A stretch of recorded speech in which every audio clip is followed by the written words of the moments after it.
So today we are looking at two best friends, like two entities that share the exact same DNA, the same historical family tree, and ostensibly the same global goals. Right.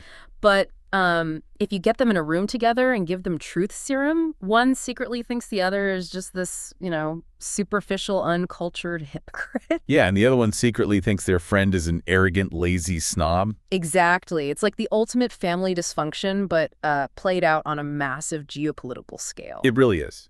And it's a dysfunction we desperately need to understand right now. Oh, absolutely. So today is Thursday, March 19th, 2026.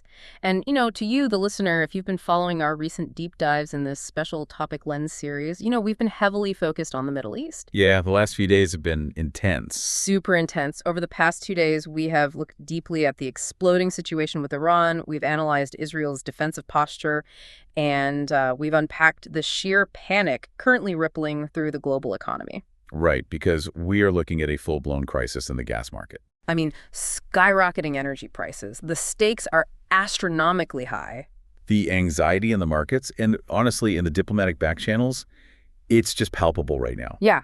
It is a highly volatile, highly reactive environment. Like a single miscalculation by any of the involved nations could trigger a massive regional war. Right. And the United States is, of course, the massive third player in that Middle Eastern conflict. But we're actually going to leave the Iran and Israel situation alone for today. We're pivoting.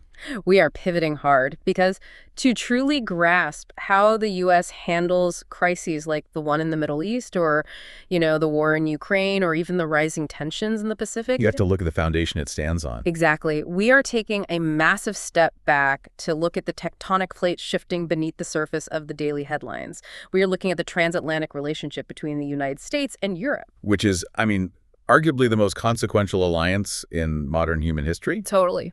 But it is currently undergoing a radical, really painful transformation. Yeah. So our mission here today is to step entirely away from that frantic 24-hour news cycle, right? To peel back the layers of political bias and to just put on a pair of completely neutral analytical glasses. We need to understand this family that seems to have grown apart. Right. And to do that, I brought you in to help us navigate this. Yeah. Because we have to shatter a very persistent, overly simplistic myth. The myth of the homogeneous blocs. Yes. The myth that America and Europe are just, two unified blocs facing off across the Atlantic Ocean. You hear this constantly in the media. Oh, all the time. Like, Europe is outraged at American policy. Or America thinks Europe needs to step up. It creates this illusion of two giant unified brains. But if we want to understand the subtext of world politics in 2026, we have to look at the historical roots, the deep cultural value conflicts, and the massive structural economic shifts that are actually driving the tension. Because politicians don't just invent these tensions out of thin air, do they? No, not at all. They ride the waves of deep historical and structural currents. If you only read the headlines, you're missing the entire ocean beneath. Okay, let's unpack this. Let's dive into that ocean. Let's start with this concept from our source material that completely dismantles this idea of unified blocs. The concept of the house with many rooms. Yeah, I love this concept. Right. So when an American politician or pundit complains about Europe, what are they actually talking about? Well, they are usually talking about a phantom. It is an analytical failure right out of the gate to treat Europe as a single coherent entity. Because it's a massive continent. Exactly. We are talking about a complex, layered civilization comprising over 40 sovereign nations. Over 40? Right. And they speak over 200 living languages. But, languages are just the surface. Right. More fundamentally, these nations are separated by vastly different historical traumas, different religious legacies, and honestly, different philosophies about what it means to be a human being in a society. So you can't just take an aggregate average of 40 countries and say, behold, the European perspective. It doesn't exist. It absolutely doesn't. So let's make this tangible for the listener. Sure. Imagine we take 3 different European citizens and put them in a room together.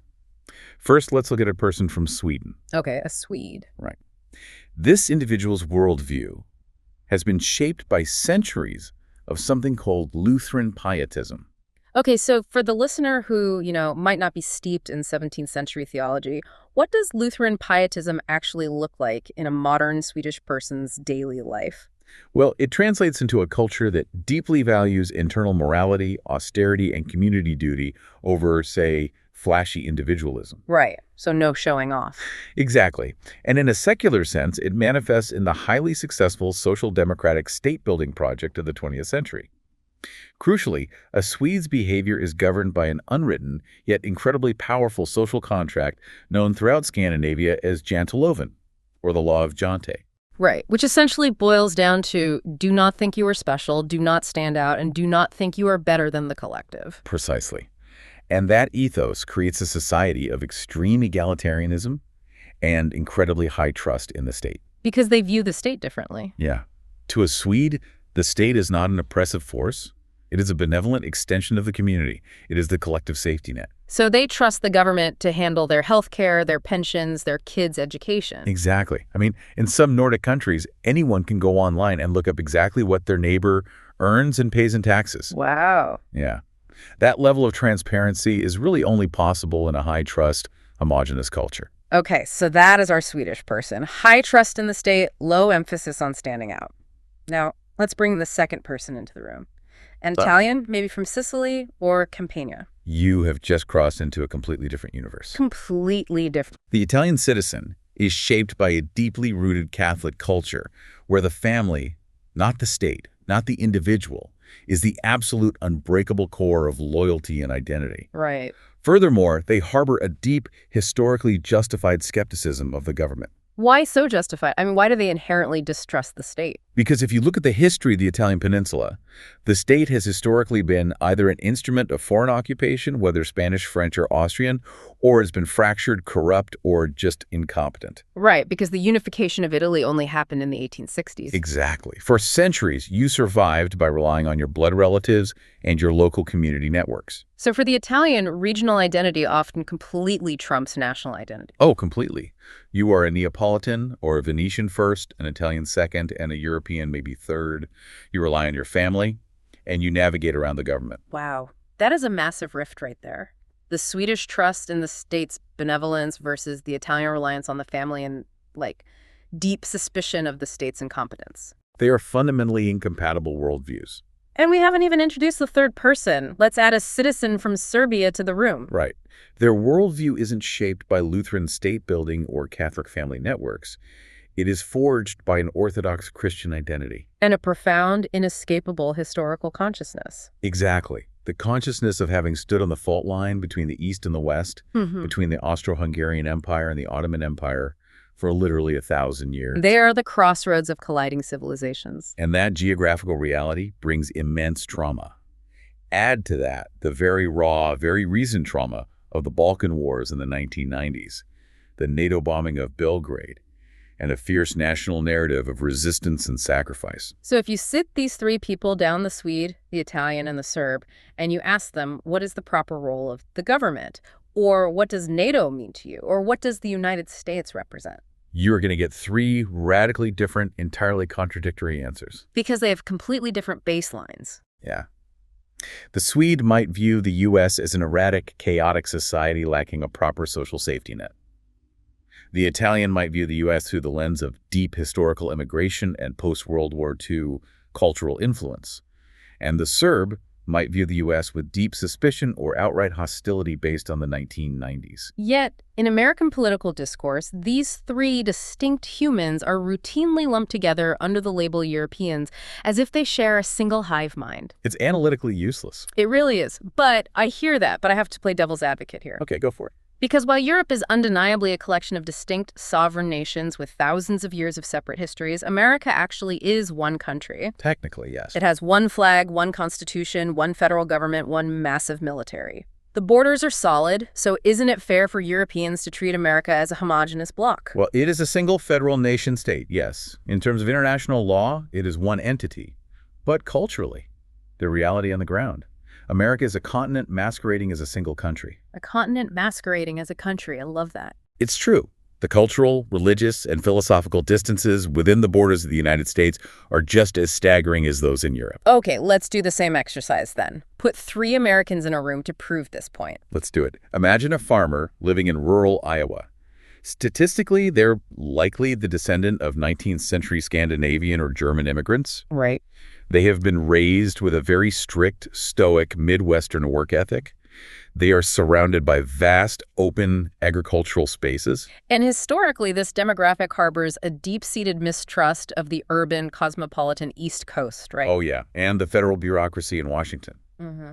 Their reality is deeply local, deeply rooted in the land, and heavily focused on self-reliance. That is a very specific, deeply ingrained American archetype. Rob. Now, let's take a flight from Des Moines to Manhattan. Right, so you step off the plane to meet a New Yorker. A totally different beast. They are living in a hyper-cosmopolitan, multi-ethnic, hyper-dense metropolis. Irony, speed, and ambition are practically their native languages. Yeah. And crucially, they view the state, the government, the endless city bureaucracy, as a complex system to be navigated, managed, and utilized. Not necessarily as a tyrannical force to be feared, like the Iowa farmer might feel. Exactly. Their daily existence relies on millions of strangers cooperating in close proximity. And neither the stoic Iowa farmer nor the hyper-connected New Yorker has much in common with our third person. Right, a lifelong resident of rural Texas. Oh boy. The Texan operates on a nearly mythic framework of frontier individualism. It is a political culture so fiercely independent, so rooted in a specific historical narrative of rebellion, that it periodically entertains genuine fantasies of outright secession. Right, the whole don't mess with Texas mentality. Exactly. The Texan views property rights, self-defense, and personal liberty as almost divine mandates. And, you could even add a fourth person. Who's the fourth? A third-generation union auto worker in Michigan whose worldview is shaped by early 20th century labor struggles, the rise and fall of industrial manufacturing, and a very specific type of Rust Belt populism. So we have four completely different moral universes. They all share the same dark blue passport, but they do not share the same baseline assumptions about what a good life actually looks like. They don't. And that raises a fascinating question about the nature of the United States itself. Right, like what actually binds them together? If it's not a shared homogeneous culture in the way that, say, Japan or Denmark has a shared culture rooted in thousands of years of continuous history, what makes all these vastly different people American? What binds them is what historians often call a shared political religion. A political religion. Yeah. The United States is not bound by a shared ethnic history or a single ancestral bloodline. It is bound by a shared devotion to a set of abstract documents and ideas. The Constitution, the Declaration of Independence, the Bill of Rights. Exactly. It is a powerful, uniting mythos of freedom, opportunity, and American exceptionalism.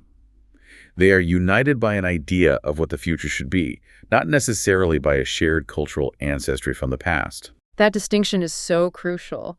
So we have a fragmented continent masquerading as a country in the U.S., bound by a political religion. Yes. And we have a collection of highly distinct, historically burdened nations trying to act like a unified bloc in Europe, bound mostly by geography and, recent economic treaties. Right. But here's the friction point. We consume each other's culture constantly. Europeans listen to Taylor Swift and watch Hollywood movies. Americans drive German cars, wear Italian fashion, and romanticize Paris. We feel like we know each other intimately. You really do. But when Americans and Europeans actually meet face-to-face, whether in business or in social settings, there is often this profound, jarring friction. The culture shock is immense. Precisely because the illusion of familiarity is so strong. Yeah. You don't expect to experience culture shock with someone who watches the exact same Netflix shows as you. Yeah, you don't. But to understand why this friction happens, we have to look at the psychological architecture of how these two cultures form relationships. Which brings us to a brilliant psychological metaphor from our sources, developed by the Dutch-American psychologist Douwe Drysma. Yeah, his work is phenomenal on this. He spent years studying the transatlantic cultural divide, and he captured this perfectly with the peach and the coconut model. It is the single most effective way to decode face-to-face interactions between Americans and Northern Europeans. Drysma classifies the United States as a classic peach culture. Okay, think about the physical structure of a peach. It's soft, sweet, fuzzy, and incredibly yielding on the outside. Right. And in American social dynamics, that peach fuzz translates to immediate, intense friendliness. It's the big beaming smiles from strangers on the street. Exactly. It's the incredibly enthusiastic customer service. It's the phenomenon where you sit next to an American on a 2-hour flight, and by the time you land, they have told you about their divorce, their career aspirations, and showed you pictures of their golden retriever. It's so true. The exterior is highly accessible. Americans are culturally conditioned to remove friction from initial social encounters. Friendliness is the lubricant of a highly mobile, geographically massive society. But the peach has a secret. It does, because if you bite deep into that soft, sweet peach, you eventually hit a hard, corrugated, impenetrable pit. Right. In American culture, that pit represents true, deep intimacy and unbreakable loyalty. That core is fiercely guarded. So an American might invite you to a backyard barbecue after 5 minutes of chatting at a coffee shop. Oh, easily. But becoming a true, lifelong confidant, someone they will call in the middle of the night when their life is falling apart, that takes an immense amount of time, testing, and trust. The entryway is wide open, but the core is a vault. So that is the American peach. What is the European counterpart? So Dryisma classifies Northern Europe, places like Germany, Scandinavia, the Netherlands, and to some extent the UK, as coconut cultures. A coconut is the exact opposite of a peach. Exactly. The outside is hard, rough, hairy, and completely closed off. It is essentially armor. And socially, this means no smiling at strangers on the subway in Berlin or Stockholm. None. Zero. In fact, smiling at a stranger in those cultures might be viewed as a sign of mental instability or like deceptive salesmanship. Right. Communication in a coconut culture is direct, literal, and often perceived by outsiders as blunt or even cold. They do not engage in superficial small talk with people they don't know. Because they don't easily let new people into their social circles, which are often formed in childhood or university and just remain static for decades. Exactly. But the coconut also has a secret inside. Once you put in the grueling work to crack that hard shell, which might take months or even years of consistent proven interaction, the inside is pure, soft, sweet coconut water and meat. Right. In these European cultures, once you are finally accepted as a friend, that friendship is incredibly deep, fiercely loyal, and practically permanent.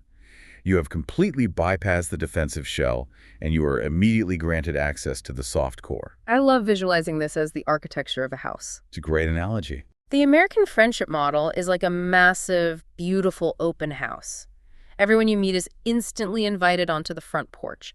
They are ushered into the grand entryway, handed a cocktail, and greeted with immense warmth and enthusiasm. You feel like you own the place. Yeah, but if you try to wander down the hallway to the private bedrooms or the study or the basement, you'll find that almost all those interior doors are dead-bolted. Right. You are welcome in the house, but your access is strictly limited to the public reception areas. Exactly. Whereas the European friendship model is a medieval fortress. With a moat? The outside walls are 30 feet high, there's a moat, the drawbridge is up, and the front door is made of heavy oak banded with iron.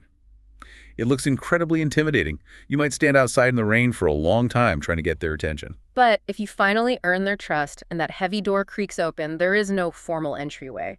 You are brought straight into the warm, intimate living room, sat by the fire, and you have the run of the entire castle for the rest of your life.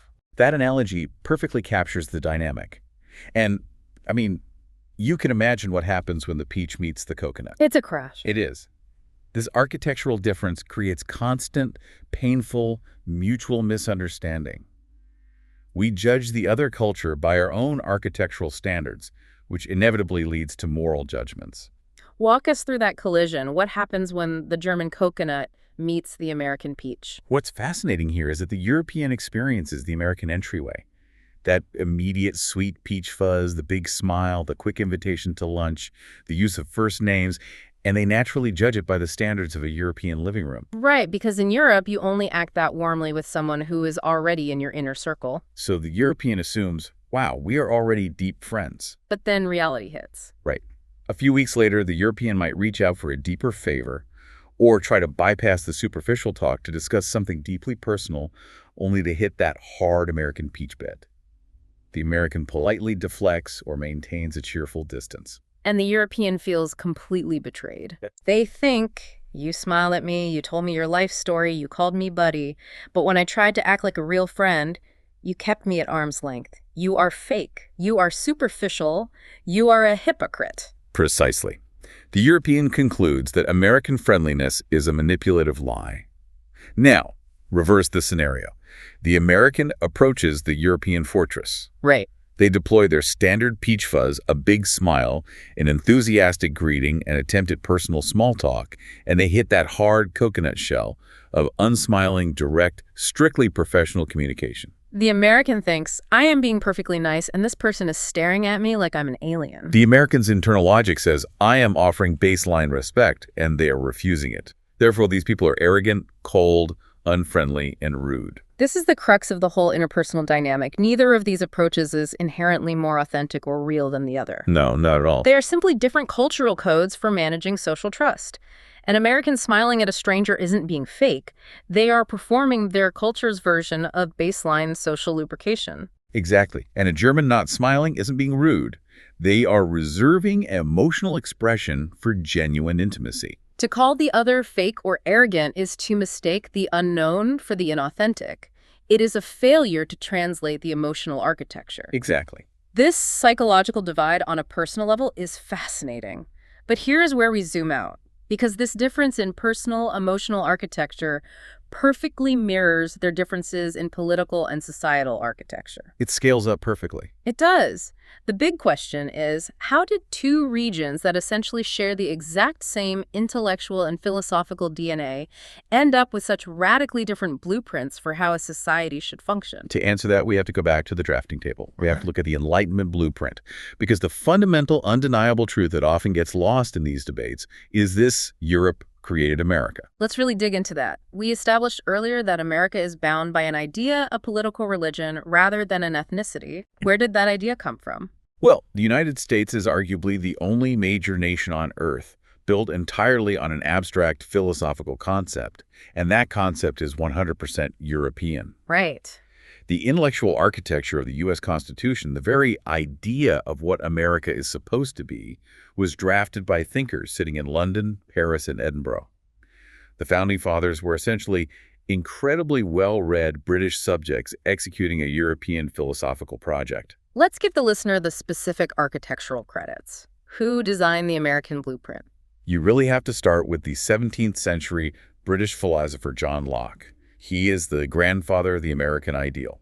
What was his main contribution? Locke formulated the revolutionary theory of natural rights, the idea that human beings are not subjects of a king by divine right, but are born inherently with the right to life, liberty, and property. Okay. He argued that a government is only legitimate if it protects those specific rights, and if it fails, the people have the right to overthrow it. Which is practically a rough draft of the American Revolution. I mean, Thomas Jefferson took Locke's Trinity, swapped out property for the slightly more poetic pursuit of happiness, and made it the absolute soul of the Declaration of Independence. Exactly. So Locke provided the soul.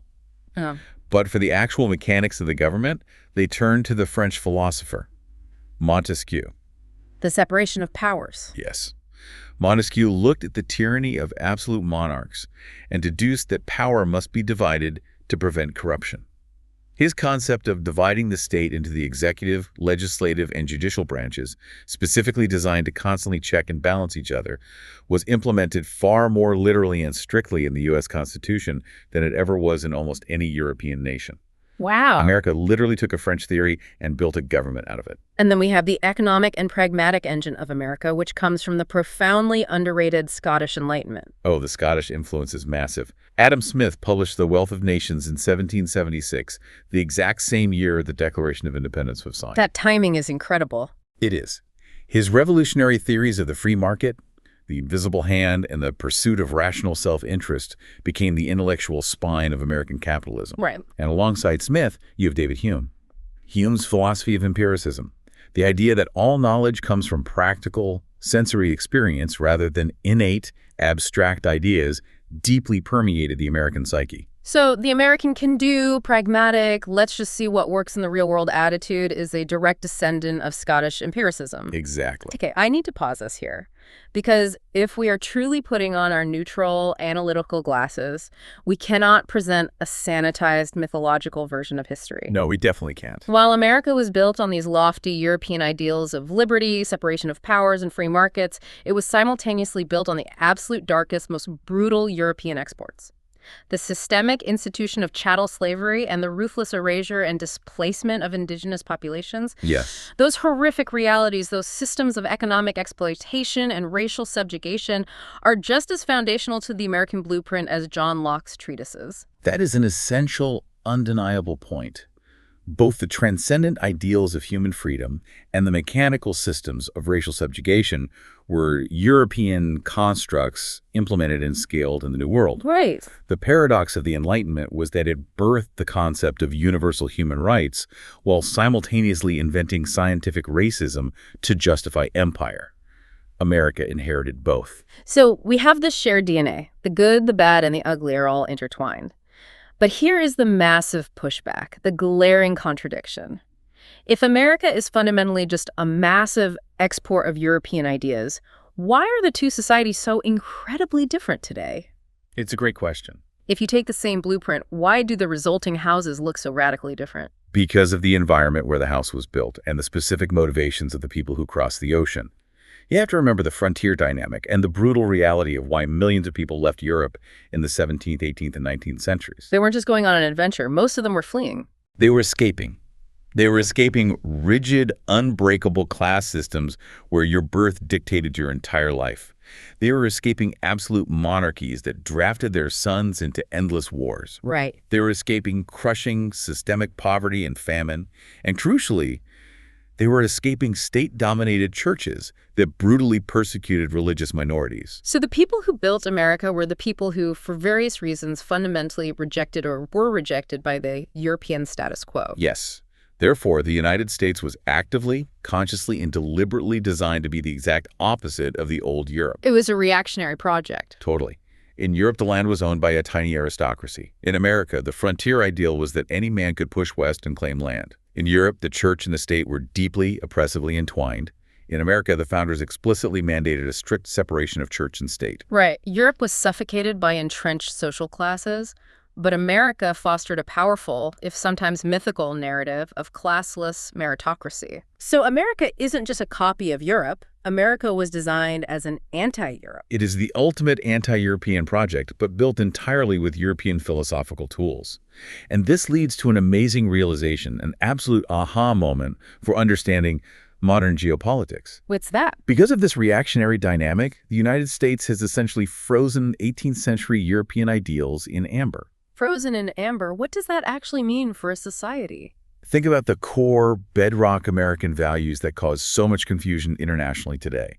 A deep, almost visceral mistrust of a strong central government, a fierce, unyielding protection of individual property rights, the absolute insistence on the right to bear arms to protect oneself from potential state tyranny. Right. These are not unique American inventions. These are pure, unadulterated 18th century European liberal ideals. America took the philosophy of 1776, wrote it down on parchment, and locked it into a nearly unchangeable, fiercely guarded constitution. So the U.S. kept the original software while Europe itself completely rewrote its operating system. Exactly. Europe didn't freeze in 1776. Europe stayed home and endured history. And a lot of it. It endured the brutal, grueling horrors of 19th century unchecked industrial capitalism. It endured the absolute slaughter of the First World War in the trenches. Yeah. It endured the Great Depression, the rise of totalitarian fascism, the incomprehensible devastation of the Second World War, and the Holocaust. Centuries of continuous compounding trauma. And through those oceans of blood and trauma, Europe evolved drastically away from those hyper-individualistic 18th century ideals. They realized that an armed, hyper-individualistic society on a crowded continent leads to slaughter. Right. So they built a 20th century model, the social democratic welfare state, a model focused on collective security, the strict regulation of power, the pooling of sovereignty, and the protection of the vulnerable against the extremes of the market. This is the ultimate paradox. America is simultaneously the most European country outside of Europe because it perfectly preserved the Enlightenment ideals of the 1700s, and it is the ultimate anti-European project because it actively, aggressively rejects the modern European social democratic consensus of the 20th century. That is the fracture point. And this shared but diverging DNA completely set the stage for what happened in the 20th century, a century where the rebellious child America had to cross the ocean twice to save the aging parent from burning its own house down. Which brings us to the year 1945. the end of the Second World War, the Great Family Reunion. Let's paint the picture of Europe in 1945. It is absolutely in ruins. Devastated. Major cities like Berlin, Warsaw, and London are flattened. Economies are entirely destroyed, millions are dead, and the surviving populations are literally starving in the rubble. And the United States, having suffered relatively minimal infrastructure damage on its own soil, steps in with the European Recovery Program, famously known as the Marshall Plan. And the scale of this intervention cannot be overstated. Right. We are talking about a massive, unprecedented infusion of capital, $13.3 billion over 4 years. Adjusted for inflation, that is equivalent to well over $150 billion today. But the U.S. didn't just send pallets of cash on ships, drop them off, and say, good luck rebuilding. There were intense strings attached. This is where we need to look at the mechanism of how power works. Right. This is the moment the transatlantic relationship fundamentally shifts from a dialogue between equals to a profound asymmetry. How so? Well, the U.S. didn't just export money. They exported a completely new way of organizing a society. To get access to those billions in Marshall Plan funds, European countries had to agree to American terms. And what were the terms? The primary term was economic cooperation. The U.S. essentially looked at Europe and said, we are not writing 15 different checks to 15 different fractured countries that just spent 6 years bombing each other. You must create a unified European Economic Council to distribute this money. You must drop your internal trade barriers. So, out of a desire for efficiency and a fear of Soviet expansion, the United States essentially forced Europe to start integrating. The U.S. planted the very first institutional seeds for what would eventually evolve into the European Union. Yes, the U.S. effectively midwifed European integration. But they didn't stop at government policy. The U.S. also exported the American way of business. They sent thousands of technical advisors, engineers, and businessmen to European factories. They taught European managers American concepts of mass production, efficiency, corporate marketing, and labor relations. They remodeled the entire economic engine. They really did. And along with the economic engine came the cultural payload, American consumerism. The Marshall Plan paved the way for the eventual influx of credit cards, fast food, Hollywood mass-market entertainment, and rock and roll.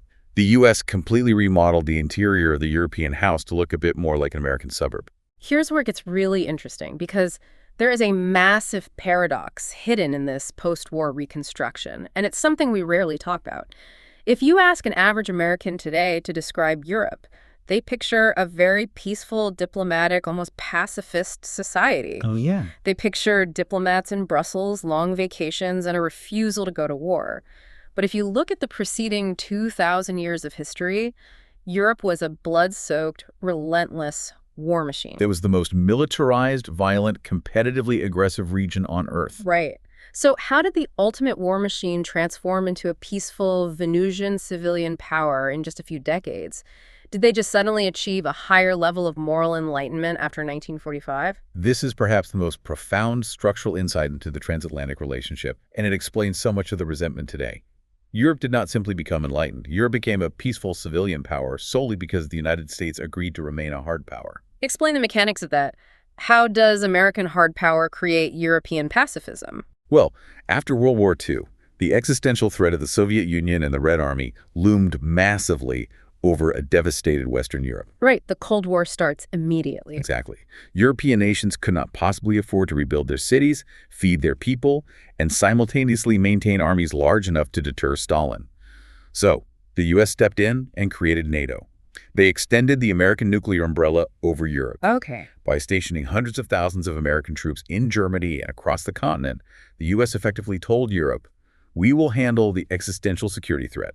We will build the nuclear bombs, we will maintain the massive global navy, and we will stand guard at the gates. And because Europe suddenly didn't have to spend 10, 15, or 20% of its GDP on defending itself, European nations could take all that immense wealth and invest it entirely internally.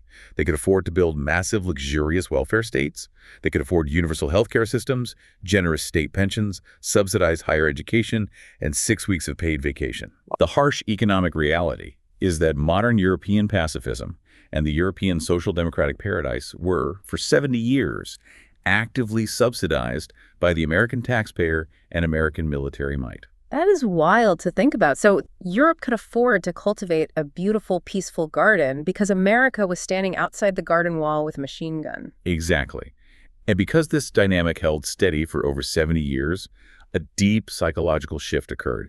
You cannot have one partner holding the gun and the other partner tending the garden for 3 generations without those two partners developing totally fundamentally different moral philosophies about how the world actually works. Which perfectly brings us to the deep cultural divide we see today. Let's look at the famous analysis by the American political thinker Robert Kagan from his 2002 essay, Power and Weakness. It remains one of the sharpest diagnoses of this divide. Kagan famously wrote, "Americans are from Mars, Europeans are from Venus." His central argument is that Europe, safely shielded behind the American military wall, has been able to build a post-historical paradise. A world where conflicts are no longer solved by tanks and artillery, but by diplomacy, by international law, by transnational institutions like the EU and the UN. Because they haven't had to fight a massive war on their soil. Exactly. And because Europeans have lived in this peaceful garden for decades, they have genuinely come to believe that this Kantian peace is how the natural world operates. Do you think the whole world wants to be a garden? Precisely. But they can only live in this Venusian paradise because America, Mars, is standing outside. The United States never had the luxury of believing in a post-power world. The U.S., as the global hegemon, still lives in a Hobbesian reality. For the listener who has opened a 17th century philosophy textbook lately, you are referring to Thomas Hobbes' concept that the natural state of humanity is a war of all against all. Yeah. That without a strong, intimidating power to enforce the rules, life is nasty, brutish, and short. Beneath the polite treaties, it's still a jungle. Exactly. Yeah. The U.S. believes that international law is a nice concept, but ultimately military strength is the final, undeniable arbiter of security. If the rules-based order fails, if a dictator ignores the UN, the U.S. relies on its military to enforce reality. So you can see how this creates massive psychological resentment. When Europeans criticize Americans for being overly militaristic or for acting unilaterally outside of UN mandates, Americans feel a deep, visceral anger. Oh, absolutely. The American internal monologue is, we are doing the dirty, bloody work of maintaining global order that allows you to sit in Parisian cafes and feel morally superior to us. And conversely, when Americans act unilaterally, when they use overwhelming military force, Europeans are genuinely horrified because American actions violate the sacred rules-based diplomatic order that Europeans have built their entire modern identity around. Right. To Europe, American military aggression threatens to drag the world back into the dark ages of the 20th century. Both sides are completely rational and completely justified within their own geopolitical realities. But this Mars versus Venus divide isn't just about military power and foreign policy. It bleeds into how we view the very nature of human existence and morality. Let's look at religion. This is a massive separator that rarely gets discussed in geopolitical terms, but it dictates so much of the friction. The religious divergence is immense. Modern Europe is deeply, profoundly secular. Religion has largely been relegated to the realm of personal heritage or historical architecture. Why did Europe abandon religion? Because of trauma. Europe was traumatized by centuries of brutal, continent-wide religious wars, Protestants slaughtering Catholics and vice versa. Then the incomprehensible mechanized slaughter of the First and Second World Wars completely shattered any lingering, naive faith in divine protection or a grand, benevolent plan for humanity. Right. How do you maintain a fervent belief in a loving God after Auschwitz or the Somme? You don't. Religion in Europe retreated quietly to the private sphere to prevent it from ever tearing society apart again. But in the United States, religion went in the exact opposite direction. It did. In the U.S., religion, specifically various forms of Protestant evangelicalism, escaped the rigid control of state churches. It became highly individualized, highly competitive, and deeply inextricably embedded in public and political life. The U.S. has a free market of religion. Right. Today, over half of Americans still say religion is very important in their lives, compared to under 20% in much of Western Europe. So when a deeply secular European watches an American politician end a speech with "God bless America" or cite the Bible to justify a domestic policy, it doesn't just seem quaint. It feels terrifying. It feels medieval. It triggers that deep European historical memory of religious conflict. Yes, and to a deeply religious American, looking across the ocean at a secular, post-Christian Europe, they see a society that has completely lost its soul. They see a society adrift without a moral compass, prioritizing material comfort over spiritual truth. It is a profound, almost unbridgeable civilizational gap. And we see that same gap when we look at the relationship between the state and the individual. I want you, the listener, to just imagine paying your taxes. A universally painful thought. True, nobody likes seeing their paycheck shrink. But the feeling behind that pain, the cultural narrative we attach to taxation, is radically different. Very different. In the U.S., the baseline cultural feeling, which traces directly back to that anti-European frontier mentality and the Boston Tea Party, is that taxation is a necessary evil at best and outright theft at worst. Right. It is the state forcefully confiscating the fruit of your hard labor. It is viewed as an infringement on your personal freedom. But if you sit down and talk to someone in Scandinavia about their tax rate, The logic is entirely reversed. Yeah. In Scandinavia, paying a high income tax, sometimes over 50%, is viewed as active participation in a shared moral cultural project. the state is not the enemy. Exactly. The state is the collective, democratic expression of the community's solidarity. Taking care of the sick, educating the youth, and supporting the elderly are not viewed as private market transactions or individual burdens. They are collective, sacred duties. So when an American looks at European tax rates, they don't see beautiful social solidarity. They see an oppressive, confiscatory regime crushing individual liberty. Yes. And when a European looks at the United States and sees a society that fails to provide universal health care to its citizens, they don't just see a difference in economic policy, they see a profound moral failure. Exactly. To a European, a society that lets a citizen go bankrupt because they got cancer is a barbaric society, regardless of its GDP. And this differing view of the state's moral authority reaches its absolute starkest peak when we look at views on violence and punishment. This might be the most visceral contrast of all. Consider the reality of the American justice system. The United States still actively utilizes the death penalty. It maintains a mass incarceration system with roughly 2 million people behind bars, often in highly punitive conditions. And it has a constitutionally protected, culturally celebrated culture of widespread private gun ownership. Meanwhile, in Europe, the death penalty isn't just frowned upon or debated.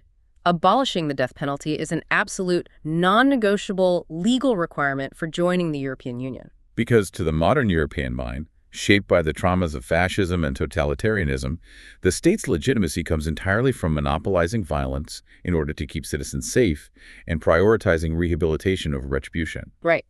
If the state executes its citizens, it mimics the barbarism of the past. Furthermore, if citizens feel they need to buy handguns and AR-15s to protect their own homes, the European concludes that the state has completely failed its primary duty of providing security. But to an American, relying entirely on the government for your personal physical protection is seen as a terrifying loss of autonomy. It goes right back to that 18th century frontier mindset. When you are alone on the prairie, you are responsible for your own safety. The police are too far away. You see how these aren't just minor policy disagreements. They are deep, emotional, existential riffs about what constitutes a good, moral, safe society. And over decades, these complex philosophical riffs have hardened into cheap political and economic stereotypes. Yes, the stereotypes. Because these cultural differences don't stay neatly confined in philosophy textbooks or sociology seminars. They turn into weapons. Oh, absolutely. They turn into geopolitical talking points that both sides use to attack each other in the press and in trade negotiations. Let's unpack the reality behind the four most destructive stereotypes, starting with the biggest one you hear constantly in American tech and business circles. The USA innovates, Europe regulates. This is an incredibly pervasive, deeply entrenched narrative. The American stereotype paints a very specific picture. The U.S. is the dynamic engine of the future. The U.S. builds Google, Tesla, Apple, OpenAI. We invent the future. Right. Meanwhile, Europe is an exhausted, jealous, bureaucratic museum. Unable to compete technologically, the bureaucrats in Brussels just sit around writing massive, suffocating rulebooks like the GDPR data privacy laws or the AI Act purely to slow American companies down and extract fines. It's a great talking point for Silicon Valley venture capitalists, but what is the actual reality beneath that stereotype? The reality requires understanding a core European legal and philosophical concept called the precautionary principle. Explain how that differs from the American approach. In the U.S., the general approach to innovation is build it, launch it, break things, and if it causes a massive societal problem, we will pass a law or sue someone later. The market leads, regulation follows. Move fast and break things. Exactly. The European precautionary principle states the exact opposite. If a new technology has the potential to cause severe harm to the public, the burden of proof is on the innovator to prove it is safe before it is deployed at scale. Europe regulates levelly because Europe remembers. Remembers what, specifically? They remember the horrors of unchecked 19th century industrial capitalism, where new technologies ground workers into dust and poisoned cities before any labor laws were passed. Right. But even darker and far more relevant to tech regulation, they remember the horrific, incredibly efficient use of administrative technology during the Holocaust. We need to connect that historical trauma directly to modern data privacy laws like GDPR, because I don't think most Americans make that connection. It is a direct line. During the Second World War, the Nazis utilized incredibly thorough, highly efficient Dutch population registries to identify, locate, round up, and deport Jewish citizens with terrifying speed. Wow. The data systems that were built for civic administration were weaponized for genocide. So when a European regulator looks at a massive American tech company vacuuming up unlimited, unregulated personal data, location data, political affiliations, biometric data, they don't just see a cool new targeted advertising model. They have a visceral, generational, historical trauma regarding what happens when centralized powers, corporate or state, have unchecked access to citizen data. GDPR isn't just a petty bureaucratic hurdle to annoy tech CEOs. It is a defensive mechanism born from the darkest chapter of human history. That reframes the entire debate. It's not jealousy, it's historical defense. But what about the first half of the stereotype? Does Europe actually innovate, or are they just entirely reliant on American software? It's a complete myth that Europe doesn't innovate. Europe gave us the fundamental architecture of the World Wide Web. Spotify, which revolutionized global music consumption, is Swedish. Airbus is a global aviation titan matching Boeing plane for plane. But critically, look at a company like ASML in the Netherlands. Most people have never heard of ASML, but they hold the keys to the modern world. They absolutely do. ASML is the only company on the entire planet that manufactures the extreme ultraviolet lithography machines required to print the most advanced microchips. Right. Without this single European company, the global supply of advanced chips, which power everything from iPhones to AI servers to military drones, would grind to a halt. The entire American tech economy relies on European industrial excellence. So the difference isn't innovation versus stagnation. No, the difference is the type of innovation they prioritize. The U.S. excels at scaling massive, fast-moving, software-based consumer platforms. Europe excels at deep, highly complex, hardware-based industrial technology, fundamental scientific research, and green tech. And they do it while actively prioritizing the protection of their citizens' rights over breakneck corporate speed. Okay, let's look at stereotype number 2, which is constantly thrown around in American domestic politics. The Nordic countries are socialist. This is a classic, highly weaponized American political football. In the American political lexicon, the word socialism is a deeply loaded, toxic term. It implies state control of the means of production, a lack of individual freedom, the specter of the Soviet Union, and inevitable economic ruin. So American politicians will point to Sweden or Denmark and say, look at their massive state, look at their high taxes, it's creeping socialism, and it will destroy our economy if we copy it. But it is factually, economically incorrect. The Nordic countries are not socialist. They are highly successful, extremely competitive, globally integrated free market capitalist economies. Wait, really? Yeah. In fact, by some metrics of economic freedom and ease of starting a business, countries like Denmark often rank higher than the United States. They embrace free trade and corporate competition. So how do they pay for the massive welfare state if they are capitalists? What they've done is pair a ruthless, highly efficient market economy with a massive tax-funded welfare safety net.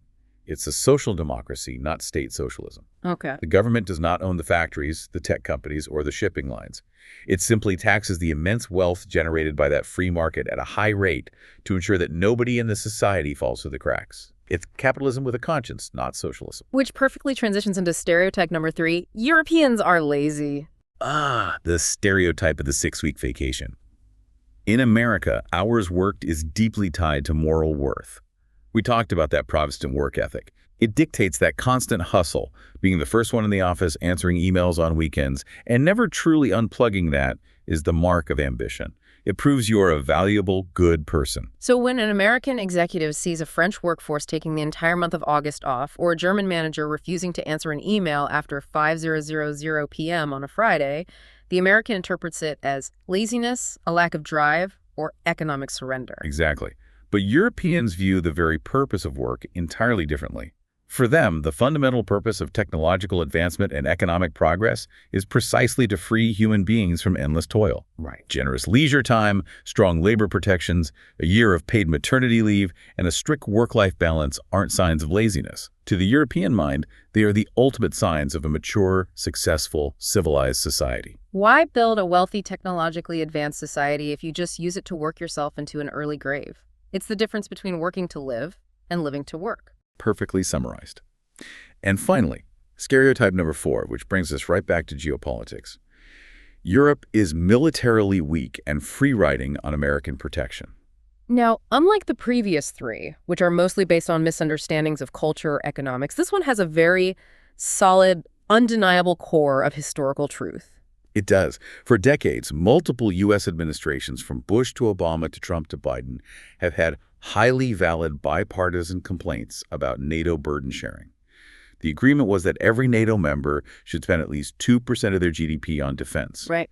But for years, most European countries consistently failed to meet that target. They were, in a very real strategic sense, free-riding on the American taxpayers' willingness to fund a massive military. Which goes right back to our earlier point. They could afford their generous welfare states because they outsourced their defense budget to the Pentagon. Precisely. However, while the stereotype was true for a long time, it is becoming rapidly outdated. Since Russia's full-scale invasion of Ukraine in 2022, the European paradigm has shattered. Yeah, that changed everything. It did. The illusion of permanent Kantian peace was broken by Russian tanks. EU defense spending has skyrocketed. Countries like Germany underwent a Zeitenwende, a historical, monumental turning point, suddenly pouring hundreds of billions of euros into rebuilding their militaries. So they are waking up. Europe is waking up from its post-historical slumber, yes.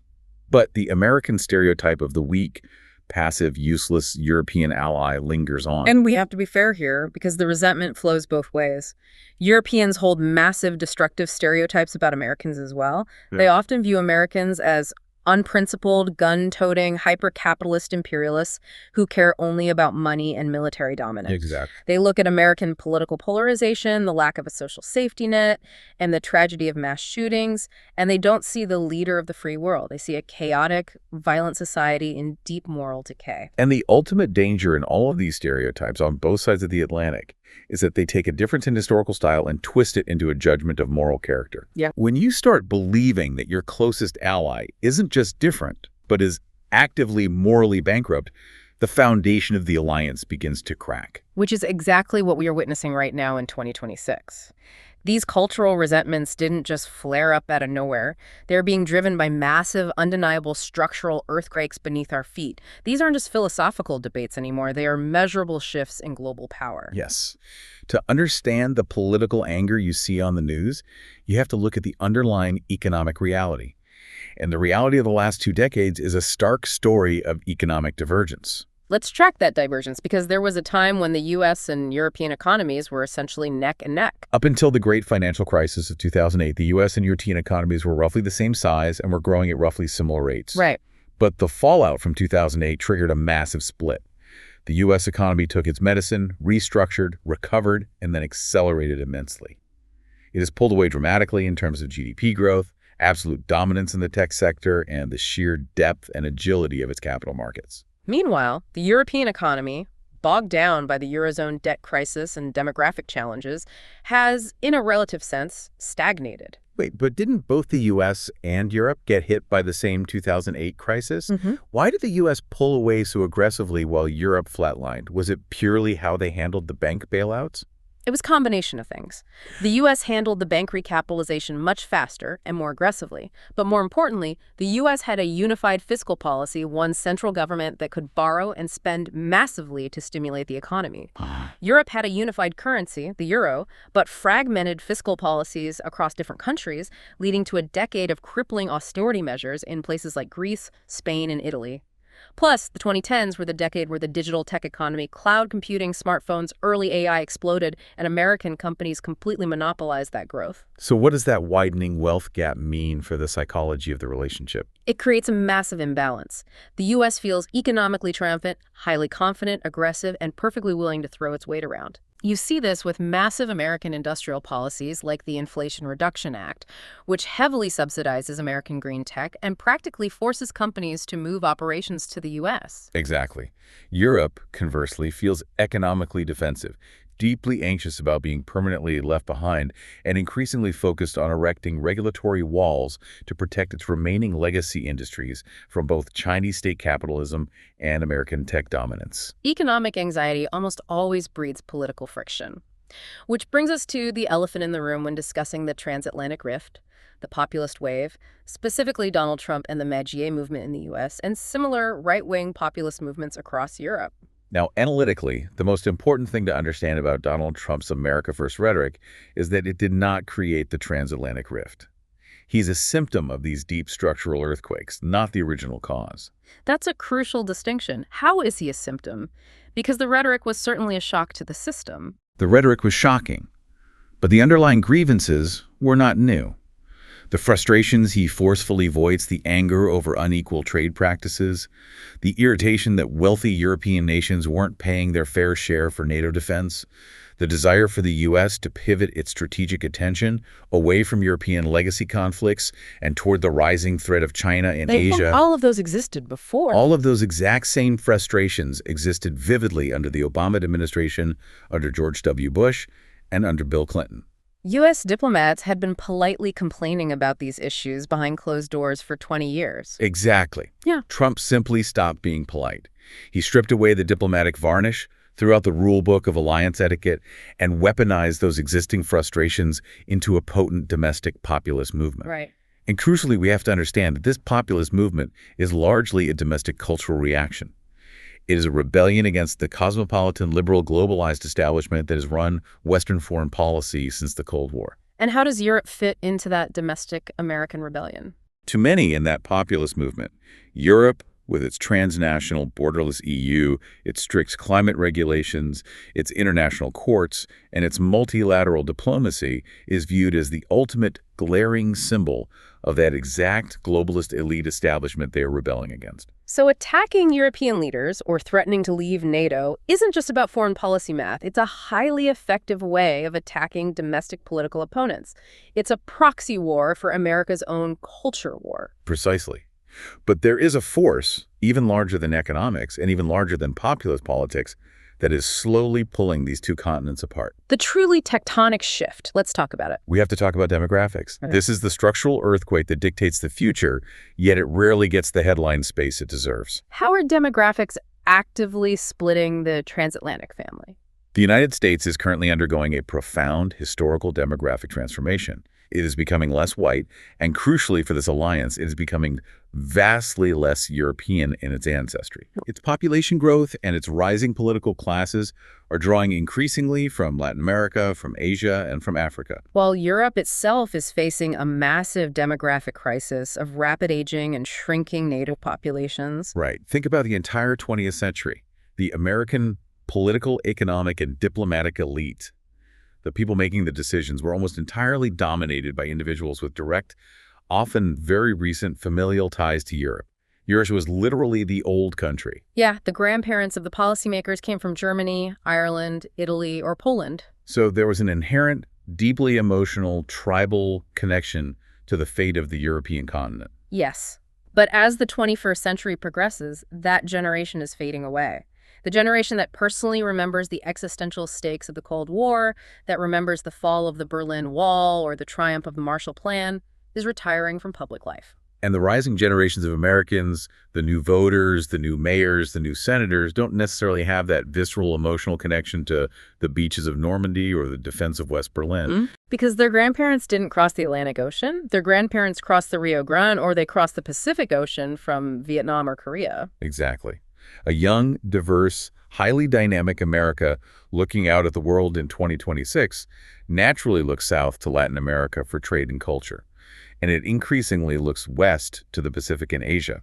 because that is where the economic and strategic future of the 21st century is actively being written. That makes total sense. The natural, emotional, automatic family tie to Europe will inevitably erode as the demographics of the United States change. And that erosion happens regardless of whether a Democrat or a Republican sits in the Oval Office. It is a structural inevitability. Wow. Okay, let's try to pull all of these massive threads together. We have covered an immense amount of historical and cultural ground today in our attempt to understand what is happening beneath the headlines. We really have. We started by shattering that lazy myth of the homogeneous blocs.